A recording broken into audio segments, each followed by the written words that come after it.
পুরো ক্লাস করেছে গত মাসে, তো ওনার আমল কমপ্লিট এখনও হয়নি। আমি বলেছিলাম মঞ্জিল বিসমিল্লাহ শরীফ এবং ভিতরকার রাত যেগুলো রয়েছে সেগুলো আপনি জাকাত দিয়ে দিবেন, পরিপূর্ণ জাকাত দেওয়ার পর আপনি কাজ করবেন।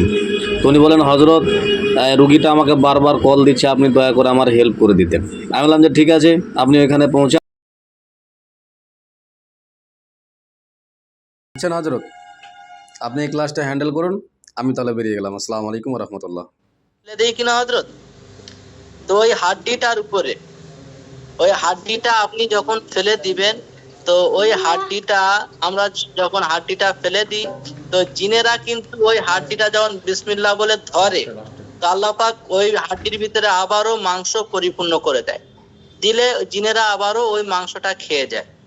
তো আমাদের ওই সুযোগটা কাজে লাগাতে হবে। কিভাবে কাজে লাগাবো? মনে করুন হাড্ডিটা আপনি যখন ফেলে দিবেন, তো এই যে ইসিম মুবারক দেওয়া হয়েছে, এই ইসিম মুবারক আপনি 111 বার পড়বেন। 111 বার পড়ে ওই হাড্ডির উপরে আপনি দম করবেন।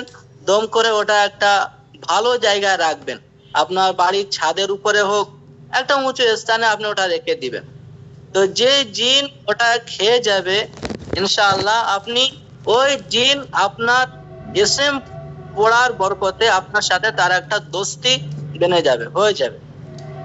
তো ওই দোস্তি জিনকে আপনি কিন্তু ওই হাড় দেওয়ার বরকতে আপনি ওই জিন্নাতকে এখন আপনার কাজের জন্য ব্যবহার করতে পারেন।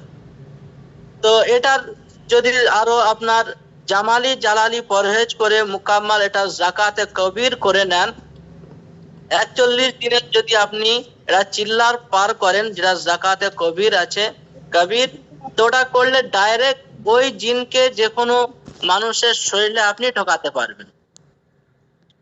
বাকি জাকাতে সগীর একদিন যদি আপনি করেন, তো ওই জিন্নাতকে আপনি যে কোনো রুগীর নজরের সামনে হাজির করতে পারবেন।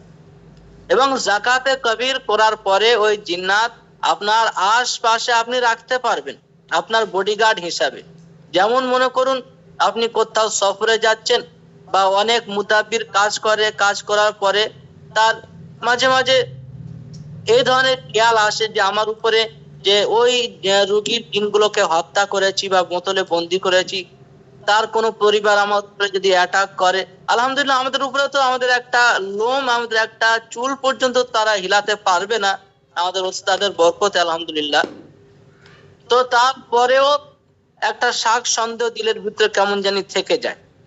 তো সেই মুহূর্তে আপনি চাইলে ওই জিন্নাতকে আপনি আপনার বডিগার্ড হিসাবেও ব্যবহার করতে পারেন।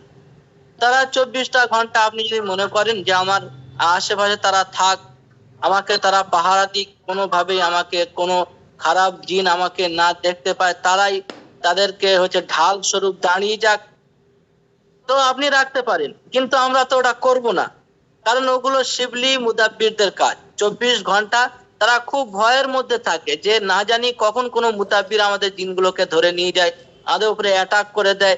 সেজন্য 24 ঘন্টা তাদের এখতিয়ার কেড়ে নিয়ে নিজের এখতিয়ার মতো তাদেরকে হুকুম করে তাকে গার্ড করার জন্য, তার আশেপাশে থাকার জন্য। কিন্তু আমরা সেটা না করে হযরতগণ তাদের স্বাধীনতা দিয়ে দিব, তারা তাদের বাসায় থাকবে, আপনার যখন দরকার হবে নজরের সামনেও আপনি ওই সমস্ত জিন্নাতকে ডাকলে পাবেন।